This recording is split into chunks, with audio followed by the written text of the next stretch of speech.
अगर आप सोने चांदी में निवेश करना चाहते हैं तो फिर ज्वेलरी खरीदने से बचें।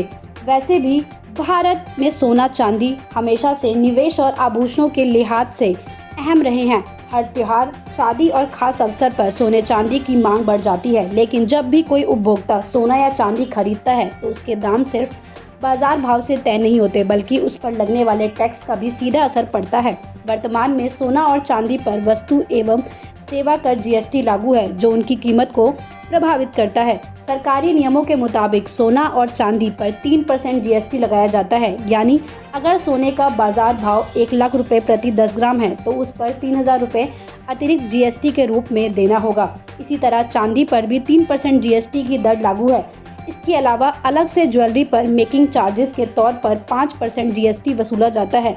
इस वजह से उपभोक्ताओं को सोने चांदी के गहने खरीदते समय असली दाम से ज़्यादा राशि चुकानी पड़ती है।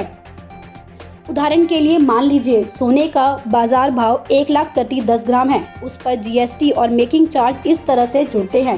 सोने का base price 1 lakh, 3% GST 3,000, making charge 10% 10,000, making charge 5% GST 500 रुपये।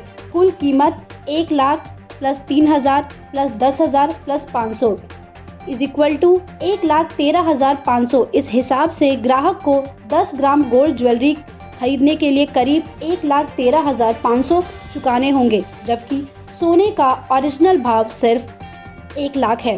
बता दें कि जीएसटी लागू होने से पहले सोने चांदी पर अलग अलग राज्यों में टैक्स संरचना थी। वहीं वैट, कहीं एक्साइज ड्यूटी और कहीं सर्विस टैक्स लागू होता था, लेकिन जुलाई 2017 में जीएसटी आने के बाद देश भर में टैक्स प्रणाली एक समान कर दी गई है। इससे कारोबारियों और उपभोक्ताओं के लिए पारदर्शिता बढ़ी है।